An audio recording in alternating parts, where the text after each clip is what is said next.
नमस्कार दोस्तों, हमारी आज की कहानी का नाम है फिक्र।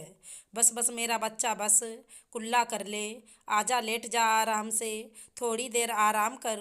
मैं तेरे लिए दवाई लेकर आती हूँ। चीकू को बिस्तर पर लेटाकर सिया दवाई का डब्बा खोलती है, लेकिन उसमें उल्टियों की दवाई नहीं है। जल्दी से भागकर बाहर आती है। माँ जी, ये कहाँ हैं? चीकू की उल्टियाँ बढ़ती जा रही हैं। घर पर दवाई भी नहीं है। बहू गुड़िया और दामाद जी की गाड़ी खराब हो गई तो रोहन उन्हें लेने गया है। कांता जी ने कुछ इस तरह से जवाब दिया जैसे उन्हें सिया की पूरी बात सुनाई ना दी हो।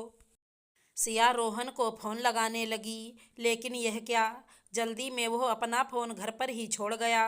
मैं शिवानी को फ़ोन करके रोहन से बात कर लेती हूँ। खुद में ही बड़बड़ाई, बहू खाना तैयार हो गया। माँ जी बस कर ही रही थी, अचानक से चीकू की तबीयत खराब हो गई। मैं ज़रा एक बार इनको दवाई बता दूं, ये वापसी में ले आएंगे, फिर खाना तैयार करती हूँ। फ़ोन रखो बहू, जाकर पहले खाना तैयार कर लो। तुम्हें पता है ना, घर पर मेहमान आ रहे हैं। बच्चे को अंट संट खिलाने से पहले एक बार सोचा करो। अब तबीयत खराब हो गई तो सारे घर को परेशान करोगी। जब रोहन आ जाए तो दवाई मंगवा लेना। सिया आगे की बात सुनती या कुछ कहती, उससे पहले ही चीकू की आवाज़ आई। बिस्तर से उठकर बाथरूम तक नहीं पहुंच पाया था, इस कारण फर्श और कपड़े खराब हो गए। सिया ने उसका मुंह धुलाकर कपड़े बदले, फर्श साफ किया। उसके लिए नमक और चीनी का घोल बनाया, थोड़ा पिलाया और पास में ही मेज पर रख दिया। चीकू 5 साल का बच्चा, वैसे तो इतना समझदार है कि खुद बाथरूम जा सकता है, लेकिन जब बच्चे बीमार हो जाते हैं तो बस माँ का साथ होना ही उनके लिए काफ़ी होता है। चीकू ने सिया का आंचल पकड़ रखा है और एक ही बात बोल रहा, प्लीज़ मम्मा, मेरे पास बैठो ना, मुझे छोड़कर मत जाओ। सिया भी यही चाहती है कि अपने बच्चे का सर गोद में रखकर सहलाती रहे।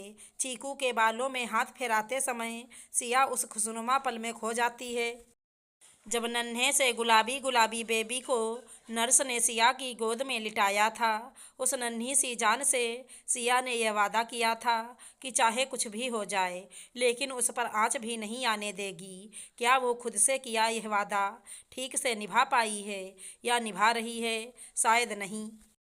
घर परिवार में छोटे बड़े क्लेश से बचने के लिए अक्सर ही वो हथियार डाल देती है। सबकी मर्जी से उनकी इच्छा अनुसार काम करती है।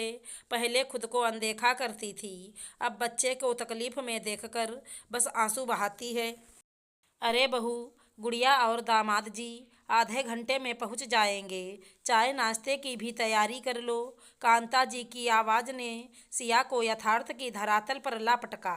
सिया जल्दी से रसोई में गई, फटाफट तीनों गैस ऑन करके बचा हुआ काम खत्म करने लगी। बीच बीच में जाकर चीकू को भी देख लेती। ननद नंदोई के पूछने पर चीकू की तबीयत के बारे में बता दिया था और रोहन को भी दवाई लाने के लिए कहा था, लेकिन वो तो बहन और दामाद जी की आवाभगत में व्यस्त था। सिया के 2-3 बार टोकने पर उसने आंखों से घूर कर यह जता दिया कि अभी चुप रहे। चाय नाश्ते के बाद कांता जी बेटा बेटी और दामाद के साथ बातें करने में व्यस्त थी। चीकू के लिए दवाई या डॉक्टर किसी का भी ख्याल नहीं था। बेटी और दामाद जी कुछ देर के लिए कमरे में आराम करने गए और रोहन कमरे की व्यवस्था देखने। सिया चीकू को गोद में उठाकर बाहर आई। माँ जी सारा खाना तैयार कर दिया है और धानी को बुला दिया है, वह आकर पूड़ियाँ बना देगी। मैं चीकू को डॉक्टर के पास लेकर जा रही हूँ। बहू तुमसे कहा ना थोड़ी देर रुक जाओ, देख नहीं रही हो मेहमान है घर पर, अभी रोहन कैसे जा सकता है तुम्हारे साथ? बच्चा है, आराम कराओ। आज पूरे दिन कुछ मत खिलाना, अपने आप ठीक हो जाएगा। माँ जी, मैंने कैब बुक कर ली है, मैं अपने बच्चे का ख्याल रख सकती हूँ। आपके बेटे की ज़रूरत नहीं है। पिछले 4 घंटे से बच्चा न जाने कितनी ही बार उल्टियाँ कर चुका है, लेकिन आपको और आपके बेटे को एक बार भी उसे देखने का ख्याल भी नहीं आया। पानी तक हजम नहीं कर पा रहा है और आप कह रहे हो कि सारा दिन कुछ खिलाओ मत। आपकी बेटी आ रही है, उसकी पसंद का सारा खाना बने। दामाद जी की पसंद की साबूदाने की खीर याद से मैं बना दूं और खुद के बच्चे को बिस्तर पर निढाल पड़ा हुआ देखती रहूं। एक माँ होकर आप इतनी स्वार्थी कैसे हो सकती हैं? कैब वाले का फोन आ गया। सिया चीकू को लेकर अस्पताल गई। इतनी ज़्यादा उल्टियाँ होने के कारण वह बिल्कुल बेहोशी की हालत में था। डॉक्टर ने ग्लूकोज की बोतल चढ़ाने के लिए कहा और एक इंजेक्शन लगाया। बोतल चढ़ाने के लिए जब उसके नन्हे से हाथ में सुइयां घुसाई जा रही थी, बच्चा दर्द से तड़प रहा था और बाहर खड़ी उसकी माँ साड़ी का पल्ला मुंह में दबाए अपनी सिसकियां रोकने की कोशिश कर रही थी। तभी फोन बजा। रोहन का वीडियो कॉल था। सिया कुछ देर रुक नहीं सकती थी। क्या कहा डॉक्टर ने? कितनी देर में आ रही हो? सिया ने बिना कुछ बोले फोन का कैमरा फ्लिप कर दिया।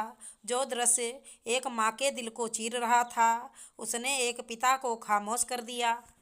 कुछ ही मिनटों में रोहन अस्पताल में सिया के साथ खड़ा था। डॉक्टर ने दोनों को बहुत डांटा।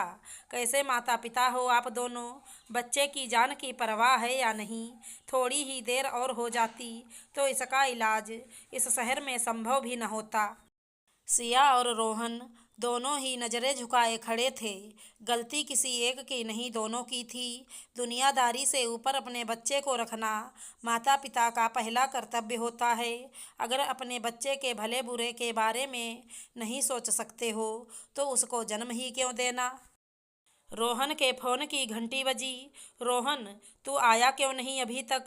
गुड़िया और दामाद जी की विदाई करनी है। माँ, आपको एक बार भी चीकू का ख्याल नहीं आया? आपने पूछा नहीं कि वो कैसा है? वो तो ठीक ही होगा। तुम आजकल के माँ बाप बच्चों को कुछ ज़्यादा ही नाजुक बना कर रखते हो। तेरी बीबी को तो कोई फिक्र है नहीं। मेरी बेटी दामाद को खाना भी नहीं खिलाया और चली गई। ऐसी भी क्या आफत आ रही थी? अब तू जल्दी आ जा। मेरे कमरे में मेज पर शिवानी और दामाद जी के तोहफे और लिफाफे रखे हैं। वहाँ से तुम लेकर उनको विदा कर दो। मेरे बच्चे को मेरी ज़रूरत है और अपने बच्चे की फिक्र तो मुझे ही करनी होगी ना। रोहन ने फ़ोन काट कर साइलेंट पर कर दिया और वापस आकर चीकू के बेड के पास बैठ गया, जहाँ पहले से सिया उसका हाथ थामे बैठी थी। आशा करती हूँ हमारी कहानी अच्छी लगी होगी। धन्यवाद दोस्तों।